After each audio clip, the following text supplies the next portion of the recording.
believe it or not. And you may not think so because of the sensational application of the stories in the Utah Daily Journal. But that's what they are, sensational, nothing less than that. And if you follow up on the court cases, a lot of them are actually dropped. And the overall percentage of 911 calls was less than 1% for the year 2000. Those are the statistics from the Sheriff's Department. Those weren't hypotheticals or made up. So overall, the more that we encourage legal grows, the less illegal grows will persist. That is just a fact, a dynamic that we can't escape. It would be greater if we could reintroduce the community in a noble fashion and take advantage of the resourcefulness that we actually have amongst us. You're creating an uncivil war amongst your own populace. And one day maybe we'll discover, the stigma isn't what it's made out to be. And if we educated ourselves on this issue, we might find that there's a lot more compassion involved than you previously suspect. Now, I just heard a story today in Ohio. Somebody was busted with a ton of marijuana and like $1 million or something like that. It's happening everywhere. It's not just in Mendocino County. And again, like I said before, it's really important for us to realize that if we reduce the supply, you increase the demand, you increase the lucrative ability for those who already don't care about what our laws are. And on that note, Code 9.36 does work. As we said, all of the illegal grows are being busted on a regular basis. There's no need to reinstate or repeal this Code 9.36, the law of the land, put in by you, the voters. Thank you. Supervisor Grimm. Well, it's not been a long evening, but it's been an interesting evening. Your booklet that was passed out really didn't reflect the email that I sent forward, requested by Vicki, but that's okay. I've lived in this city since 1951, came here when I was 5 in Tucson, Arizona. My father was a butcher, my mother worked out at the state hospital. And one of the biggest issues that drove many of my friends and neighbors out of this area was economic development.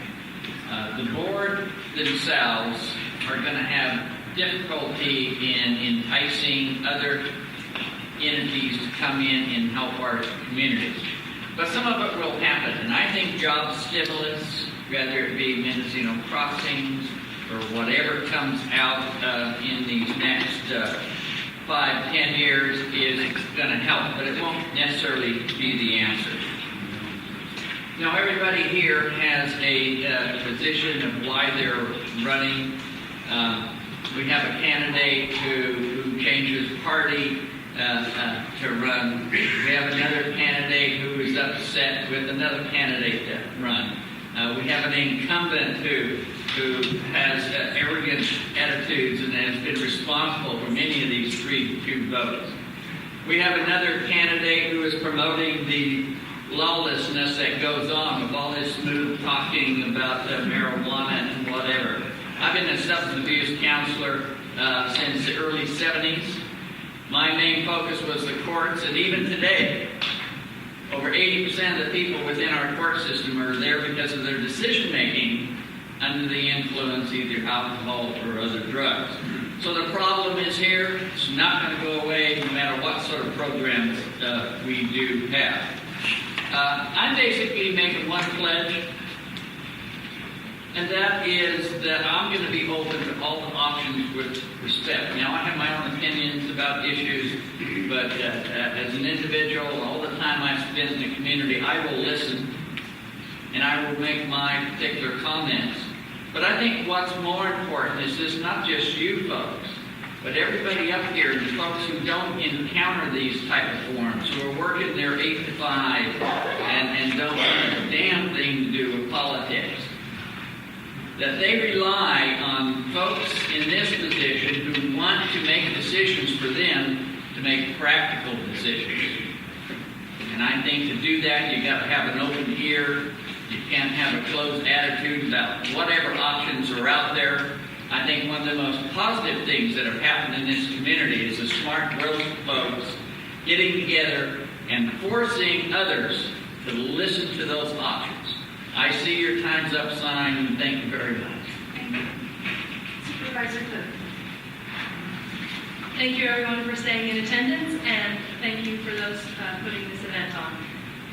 I'm running for supervisor in this election because now is a critical time in Mendocino County. With our general plan and our Ukiah Valley area plan updates underway, the decisions of our next board will affect this county for decades to come.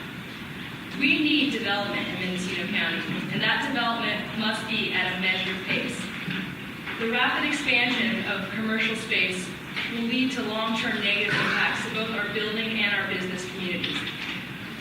Also, we need to maintain our industrial availability for local entrepreneurs to create meaningful employment that pays living wages, that can buy homes in the area, adds value to our resources that we already have in Mendocino County.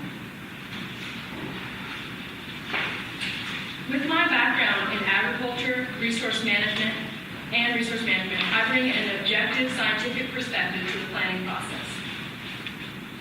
I know this county. I travel all over it.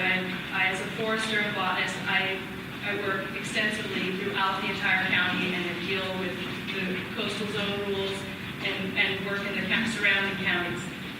I have governmental experience as a member of the Round Valley School Board and at the Mendocino College on the Student Senate. Before becoming a forester, I've worked as a volunteer firefighter, a carpenter, and an educator. I'm a lifelong resident of Mendocino County, and I have shown that I can work well with all segments of our diverse population. As your supervisor, I look forward to bringing a higher level of functionality to county government services and consistency and regulation. Thank you. Thank you. Supervisor Mayfield. I think that's the last time we're going to say that tonight. Supervisor Mayfield. Last time? Last time, Not the last time.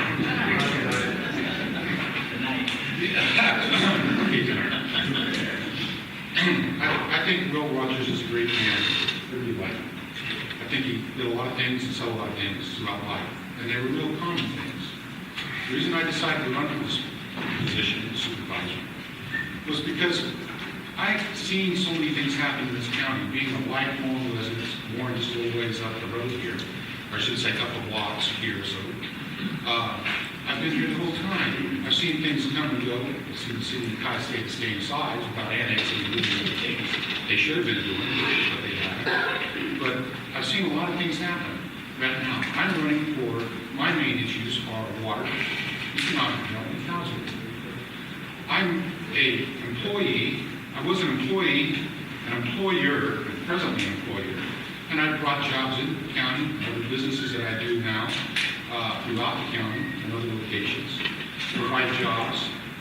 And that's the way you turn around and make the county prosper and people be able to afford to be able to have a job here. I do not call box stores or any job or anything that's created a menial job. I hate to tell you this, but I started off picking grapes and pears and everything else for 12 and a half cents a box. That's not a remedial job, that's a job. And I was damn proud of it. And I mean to say that word again, damn, because we need water. But right now, we're at a crossroads, and we're at a very point in the crossroads. We need to turn around and resolve our water issue. Since 1959, we haven't done a darn thing. 1959, we got the water, we got 8,000 acre feet. We're still humming that way. We cannot do economic development throughout this county because we have every place throughout the county that is in trouble. I've been to the Office of Emergency Services and ran every mile of this road, almost every mile, because there's some that's been cut off and there's some that's been added. But I've ran every mile of this county. I've worked up and down this county with all the water agencies and everything. You can see moratoriums that are popping up all over. Most affordable housing was in brook trails, moratoriums.